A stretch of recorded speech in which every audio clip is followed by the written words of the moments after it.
Good morning, Radhe Radhe. তো দেখো সকাল সকাল কাজে লাগিয়ে গেছি। এই যেখানে বেগনি বানাচ্ছি মুড়ি খাওয়া হবে বলে। আর এইখানে আলু কুঁদরি ভাজা করে রেখেছি। আর এই যে দেখো ইন্ডাকশানে আমি ভাত চাপাই দিয়েছি।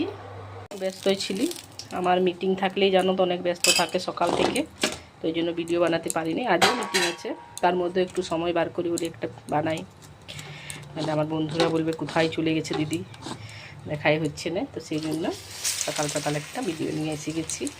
তো দেখো এখন আমি বেগুন বানাচ্ছি, বেগুনি বানাচ্ছি, বেগুন বানাইনি, বলতে বলতে মিস্টেক হয়ে গেল। বেগুন হয়েছে, তো বেগুনের তরকারি তো আমাদের একটু পছন্দ করে নেই, এই জন্য একটু বেগুন পোড়া, বেগুন ভাজা, বেগুনি এগুলাই হয় আমাদের। এই যে বেসনটা, এটা আমি ঘরে বানিয়েছিলাম, ছোলার ডাল মিলিয়েছিল আমাদেরকে বেসন থেকে। তো ছোলার ডাল তো খেতে চায় না, ওই জন্য বেসন বানায় রেখে দিয়েছি। তো এত সুন্দর বেগনি হচ্ছে, পকোড়ি বানানো হচ্ছে, তো মচমচ একদম, কিনা বেসন থেকে অনেক সুন্দর বানানো হচ্ছে। দেখো আমরা সব মিটিংয়ে এসেছিলি, আর সন্তোষ দিদিকে একদম টেনশনে আছে। দেখো এটা কি গাছ, খুব সুন্দর লাগছে, যেমন আঙ্গুর ধরেছে।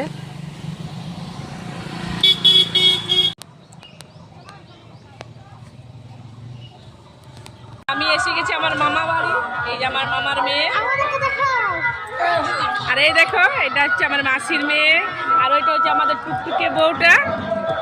এই যে দেখো, তো মামা বাড়ির একটা আলাদাই মজা হয়, এখন তো অনেকদিন আশাই হয় না আর।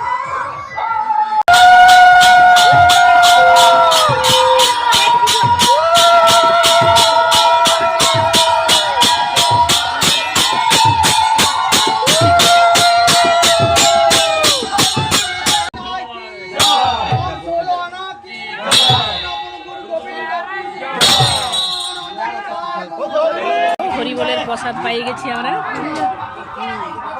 এখানে তরকারি আছে, ডাল ভাত।